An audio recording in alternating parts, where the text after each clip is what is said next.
আমরা রাসলীলা শ্রবণ করছি আজ তৃতীয় পর্ব। তো ভগবান কৃষ্ণ বংশী বাজিয়েছেন আর বংশীর ধ্বনি भगवान की प्रिया गोपीजनों सुनाई दिया। और जहाँ भी जो भी काम कर रहे थे, काम के पूर्णतः कोई ध्यान नहीं गया।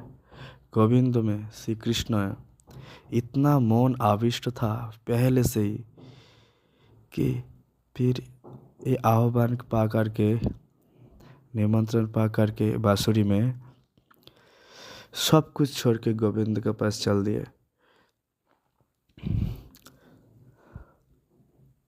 किस प्रकार जो गृह काज परित्याग किया और बंधु बांधव को रोका भी, और रोकने के बाद भी वो रुकी नहीं, यह तक कथा आई थी। ताबार जमाना पितृ भी भातृ भी, ताबार जमाना बंधु भी, ताबार जमाना पितृ भी, पति भी, पितृ भी, बंधु भी,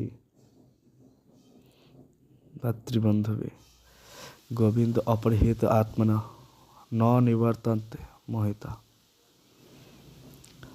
सुखदेव गोस्वामी कहते हैं, जे गोपियाँ अपने अपने घर से चली, सारा काम धंधा छोड़ करके, तो उनके पतियों ने, उनको पिताओं ने, सास ससुरों ने आदि ने, सब ने, भाई ने और जो संबंधी ने रोका। कोई बाहु पकड़ करके रोका, कपट बंद करके कोशिश किया है, हाथ छुड़ा करके जैसे तैसे गोपी। गोविंद अपरिहित आत्मा न निवर्तन्ते। गोविंद ने आत्मा को, मन को खींच लिया था। एक तरफ गोविंद खींच रहे थे,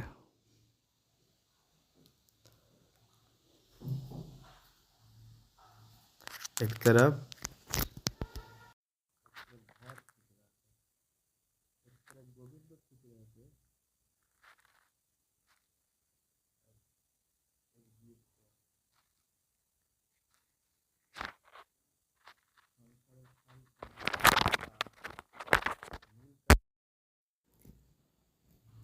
कृष्ण के संबंध में कुछ भी नहीं, धर्मों का भय दिखा रहे थे, अपना स्नेह प्रकट कर रहे थे, बच्चे के प्रति ममता उत्पन्न कर रहे थे, दूध पिलाने के आदि के बात क्या करके। लेकिन गोविंद इस प्रकार से मन को आकर्षित किया है, न निवर्तन्ते, वो लौटी नहीं। इसके बाद श्री सुखदेव गोस्वामी एक कथा कहते हैं, नहीं लटी परंतु अंतर्गृहग्रता कश्चित गप अलब्ध विनिर्गमा कितुतात् भावना युक्ता दधिर्मृत लोचना। कोई गोपी ऐसी थी जो घर से निकलना अंतर्गृहगता, घर के बिल्कुल भीतर थे और कोई काज कर रहे थे। गोविंद की वेणु ध्वनि सुन करके वो जही तही चली। उनके पति बंधु आदि सब समझ गए वो कहीं जा रहे थे, तो कपट बंद कर दिया। अलब्ध विनिर्गमा, घर से निकलने का कोई मार्ग नहीं है, थोड़ा भी मार्ग रहता तो वो निकल गई होती। उनका शरीर वास्तव में चिन्मय है, परंतु कोई भी रास्ता नहीं मिला, अवरुद्ध कर दिया। द्वार बंद कर दिया, कुछ लोग द्वार पर खड़े हैं।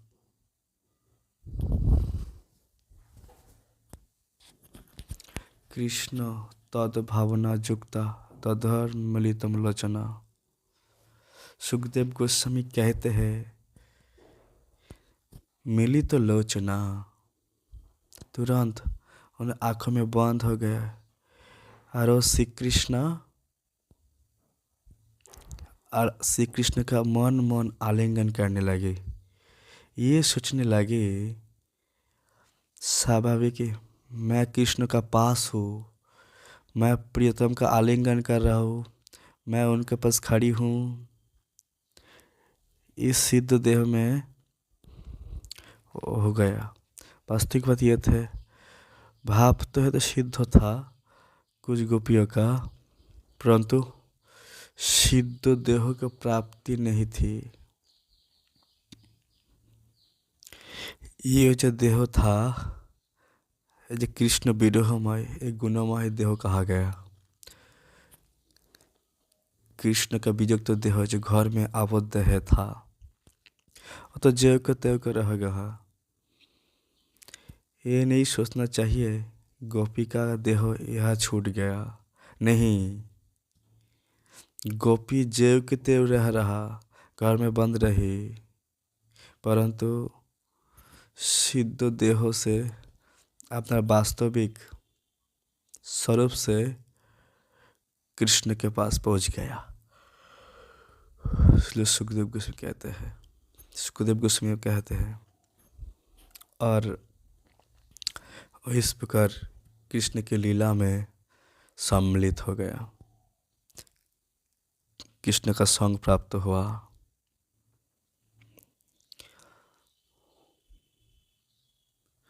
दुस्सह पृष्ठ विरह ध्यान प्राप्त खीन मंगला। सुखदेव गोस्वामी कहते हैं, उस गोपी के जीवन में जो भी कृष्ण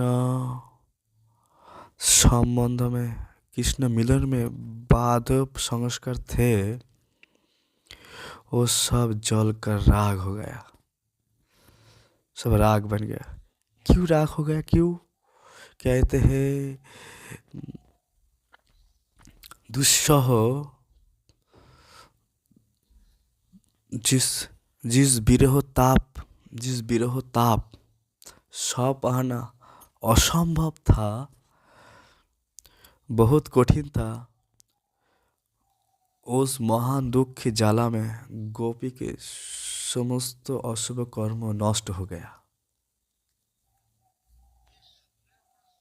सुखदेव गोस्वामी ये केवल बात जो लोगों को समझने के लिए ये बात बोला। कोई जीव कृष्ण को तब प्राप्त करता है जब उसका ताप, उसका पूर्ण क्षीण हो जाता है, ये शास्त्र कहता है। ये बहिर्मुख लोगों को कथा में बैठा है, उसको समझाने के लिए सुखदेव गोस्वामी ये बात बोल रही है।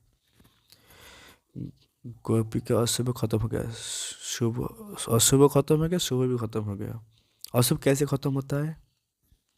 अत्यंत कठिन विरह ताप उत्पन्न हुआ, कृष्ण से जो मिलन नहीं हुआ, पति ने जो कपट बंद कर दिया, उस समय गोपी ने इतनी पीड़ा हुआ,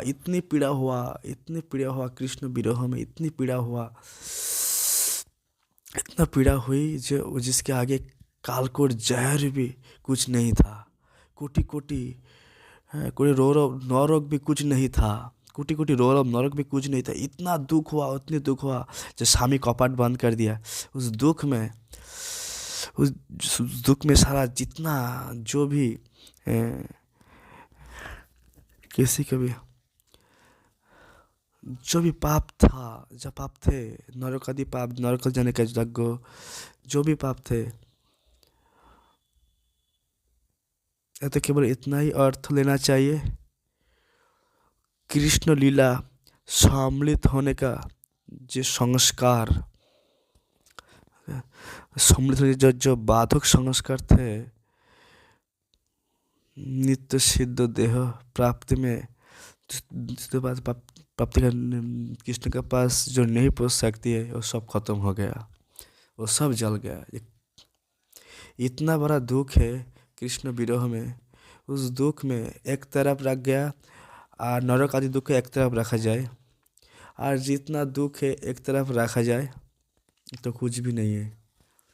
इतना बड़ा दुख गोपी का हुआ और सारे दुख का अशुभ सब नष्ट हो गया।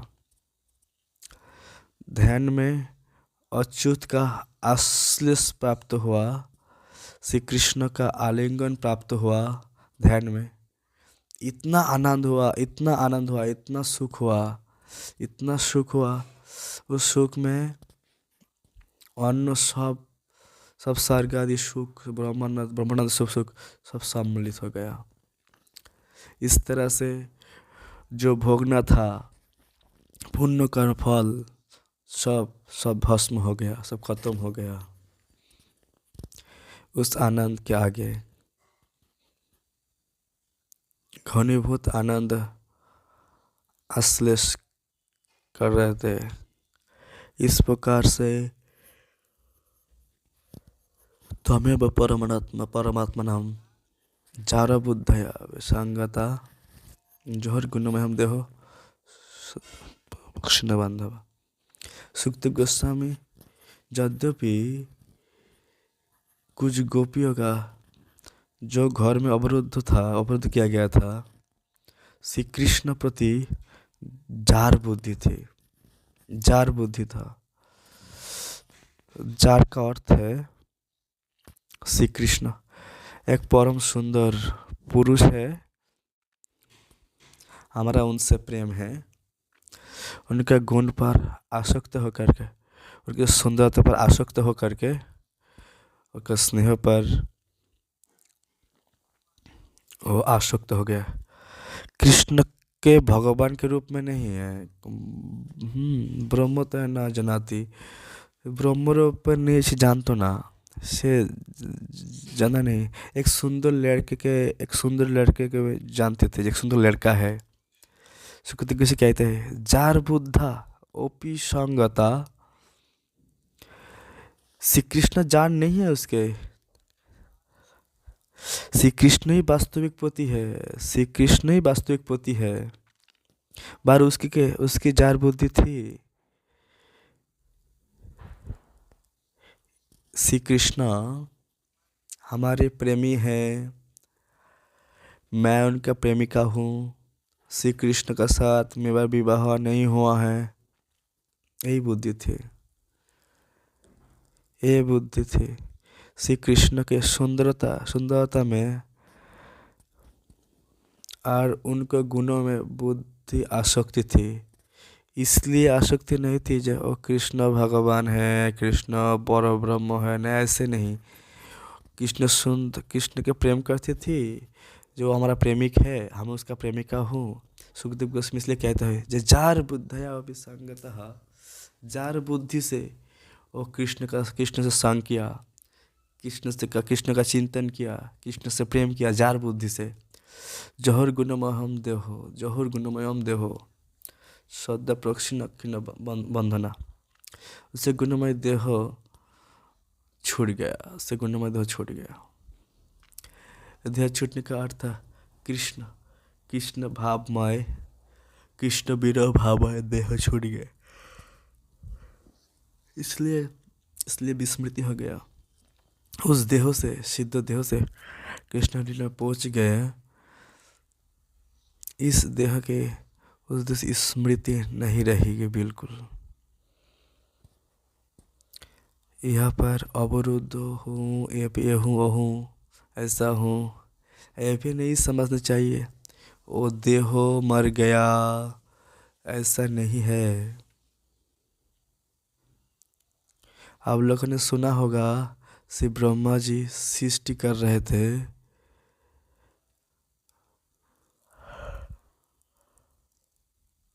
कभी कभी सुखदेव गोस्वामी कहते हैं इस देह के छोड़ दिया, इस देह को छोड़ दिया, इस देह को छोड़ दिया। कई बार ऐसे वर्णन हुआ है, तृतीय स्कंद में वर्णना हुआ है, बहुत देव छुड़ा ब्रह्मा जी, लेकिन वास्तव में वो भाव का त्याग किया, भाव का त्याग किया, भावमय देह को त्याग किया, स्थूल देह नहीं। इस प्रकार गोपी का विरह भावमय देह को विस्मृत हो गया और सारे बंधन समाप्त हो गया और कृष्ण की प्राप्त हो गई, कृष्ण की लीला के सम्मिलित हो गए कोई कोई गोपी।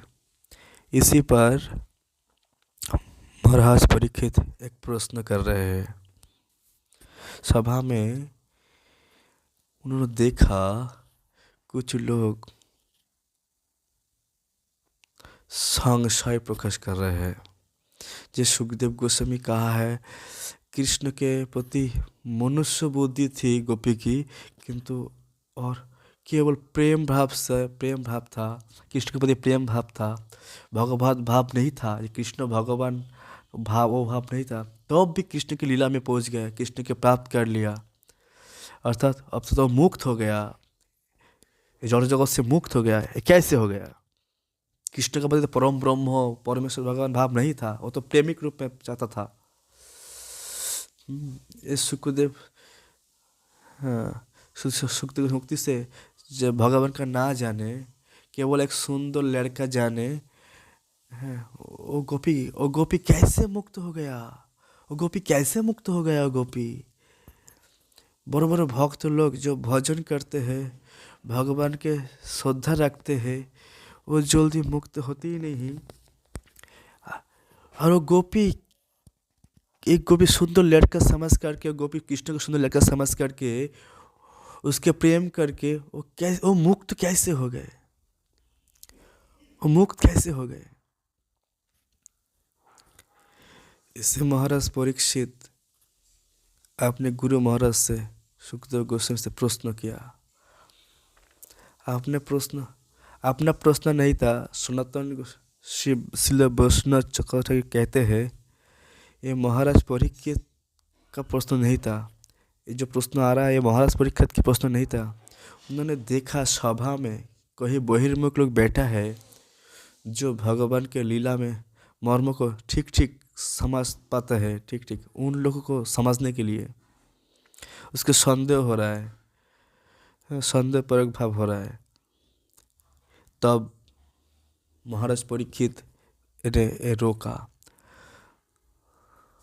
कर कहा, कृष्ण विदु परम कांतम न तो ब्रह्म तया मुने गुण प्रभाव प्रवतसम।